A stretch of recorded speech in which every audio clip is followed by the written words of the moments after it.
The NFL playoffs are here and the matchups are set. This has been such a great NFL season, and we have some great storyline matchups to look forward to in Wildcard Weekend, and today I will be making my picks on who I think is going to advance. Starting off in the AFC, we have the 2-seed Bills versus the 7th-seed Steelers. This is an easy pick for me.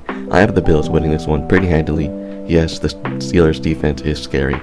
However, we don't know TJ Watt's status, and yes, Josh Allen does have some terrible turnovers now and then, and the Steelers could expose that. However, the Steelers are hobbling into the playoffs, a respectable season, but I have the Bills winning this one. Next, the Dolphins versus the Chiefs in Arrowhead. The Dolphins really choked away their division badly and lost home advantage in one of the most crucial weekend wildcard matchups ever. Now they're going to be a first round exit. This is going to be a cold game in Arrowhead in Mahomes' house. Contrary to this sunny weather in Miami, the Dolphins are really against the odds against the road against the Chiefs. Tyreek Hill is familiar in the stadium, however, Tua isn't accustomed to playing cold weather, especially with a great young Chiefs defense. The only thing about this game is that they will be very run heavy, and the Dolphins' run game is better. However, due to how injured they are in their front four, the Chiefs can run over them. I have the Chiefs winning in a slow-paced, smash-mouth close game. The Texans versus the Browns is really a toss-up.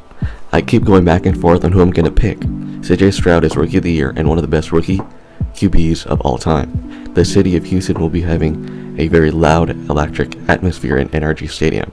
But on the other side, Joe Flacco has been playing great, as well as leading his team to the playoffs, where this comes down to the defenses. And as fun and young the great Texans defense is, the Browns are just better, especially considering Tank Dell out and all the pressure on Nico Collins as his first pass catcher. I think the defense for the Browns can slow down the Texans' offense enough for Joe Flacco to win. I got the Texans losing to the Browns in this one.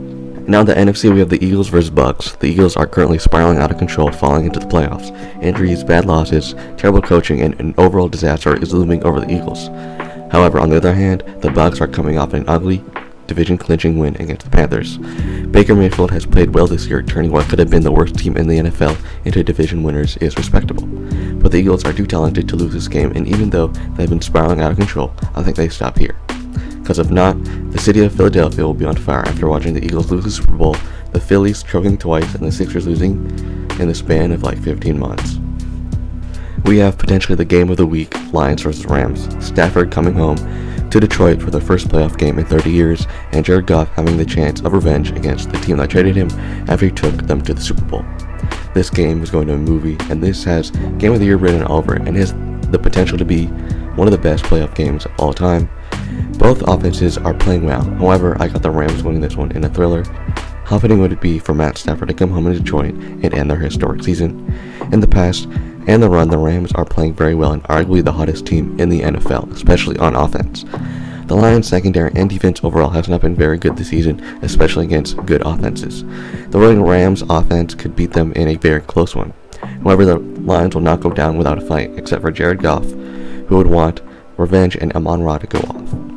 Dan Campbell will have the Lions play with so much heart and passion, but I don't think it's enough for them to win.